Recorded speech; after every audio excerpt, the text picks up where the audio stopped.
Hi guys! Welcome back again to my channel. At for today's video nga ay may panibago na naman tayong loan application na susubukan. At ito ay bagong labas lang din. Ito ay nagpapaloan daw ng 3 months, 6 months, up to 12 months. At nakita ko nga lang din yung ads na to habang nag-i-scroll ako sa my Facebook. At pagka-click ko nga meron tong 4.9 na ratings dito sa may kanilang app. At nagpapaloan daw to ng up to 20,000 pesos. At ang loan app nga na to ay ang Peso-Peso Loan Credit App. So kung nakita nyo na yung loan app na to online nga, yung ads nila ay wag na wag nyo muna itatry. Tingnan muna natin kung ito ba ay legit, ayan, maaasahan or paaasahin lang ulit tayo. Dito, bago ako mag-login, chinek ko muna itong kanilang privacy agreement at chinek ko nga sa may SEC kung ito ay naka-register. So ayun, naka-register naman sila sa may SEC pero hindi ibig sabihin nun na legit na to talaga as in 100% na wala kayong matatanggap na harassments, multiple calls and text. At hindi din tayo dito sure kung hindi ba to nagpo-post online.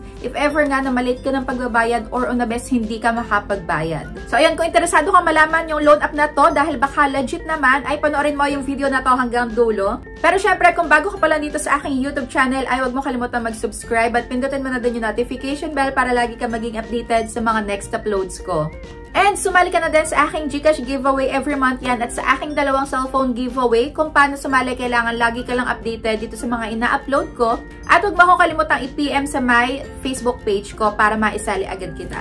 So, ayan, simulan na nga natin yung pagre-review dito. Ito na nga yung kanilang homepage. Ayan, maximum loan amount ay 20,000 pesos agad. At may 0.05% daw na interest per day. At yung repayment term is 91 days. Sige, apply now na nga tayo agad. At meron nga ditong, ayan, may countdown pa. Pero ayun na nga, hindi ko na patatagalan yung pag-apply ko ng loan dito dahil medyo sumakit na nga yung ulo ko. Mag-proceed na tayo agad dito kung ano nga ba yung loan details, buo ba nating matatanggap, at kung totoo nga ba na up to 20,000 pesos yung pwedeng ipautang sa atin. Dito pala, 3 contact references lang yung hinanap sa akin.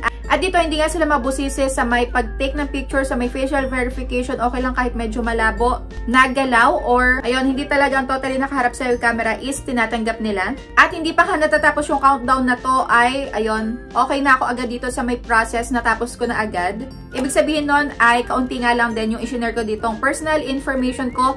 At dito sa may trabaho, hindi din sila mabusisi.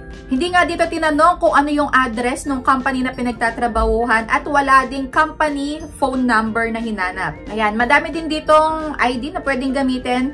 At ayan, e-wallet at bank din, pwedeng matanggap yung ilo-loan dito. Kaso nga lang, naaprubahan ako dito ng 3,500 pesos. Kaso, sumakit nga yung ulo ko dito dahil akala ko ay buong matatanggap. Pero, eto nga yung sinasabi ko sa inyo.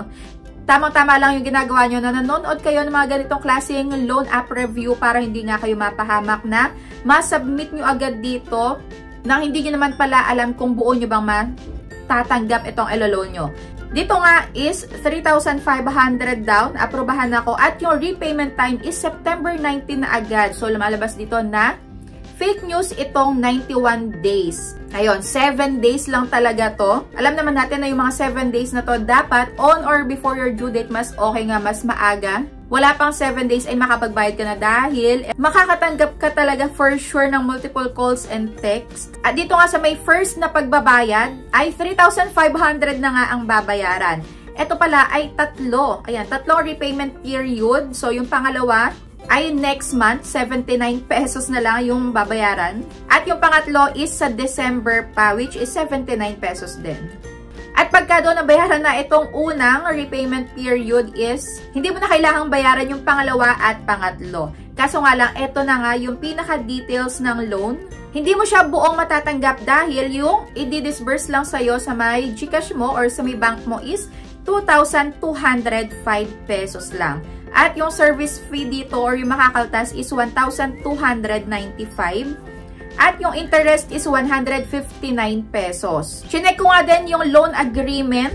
At meron nga ako ditong, ayan, na-discover pa. Dito sa may modes of communication by the lender to the borrower. So dito, pwede ka nga nilang ma-contact, ayan, sa may email mo, sa may text, pwede ka nilang tawagan. At notification nga dito sa may app na to, sa may loan app na to. At meron nga ako ditong isa pang loan app na nabasa, which is yung Pera Loan. Ito, meron ding app na ganito talaga na loan app. So, hindi natin ngayon alam kung ito ba ay nagbago lang siya ng pangalan or talagang magka-sister itong loan app na to na dalawa na to. So, itong peso-peso saka yung pera loan. Nabanggit kasi dito, ayan, the lender may contact nga or send notification to the borrower through the pera loan mobile application. So, anong ibig sabihin na to?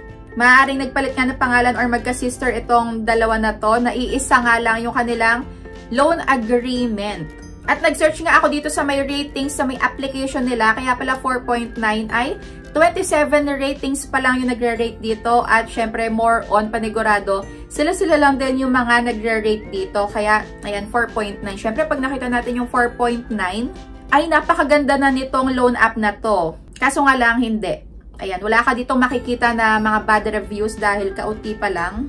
At ito nga yung sample na text message ng pera loan. So, wala pa naman akong na-search online na meron nang na-post about dito sa may peso-peso or pera loan dahil hindi nga nakabayad sa kanila. Ang na-search ko lang dito or nalaman ko is nanghaharas nga sila sa may text at ayan, maaari ka makatanggap talaga ng multiple calls dito pagka hindi ka agad nakapagbayad sa kanila.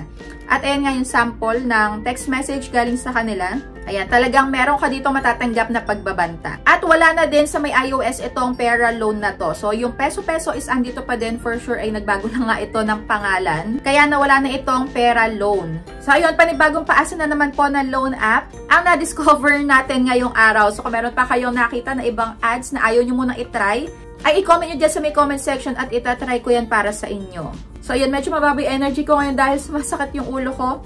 Hindi ko alam kung dito sa mga loan app nga na itatry ko dahil talaga mga paasa sila. At, ayun, nakakalungkot lang dahil lumalabas na mga bagong app ngayon ay napapansin nyo ba na puro 7 days lang na mga short terms lang. Pero yung nakalagay dun sa kanilang details sa app nila is shortest 91 days. Which is hindi naman pala talaga totoo. So, hindi sila transparent talaga.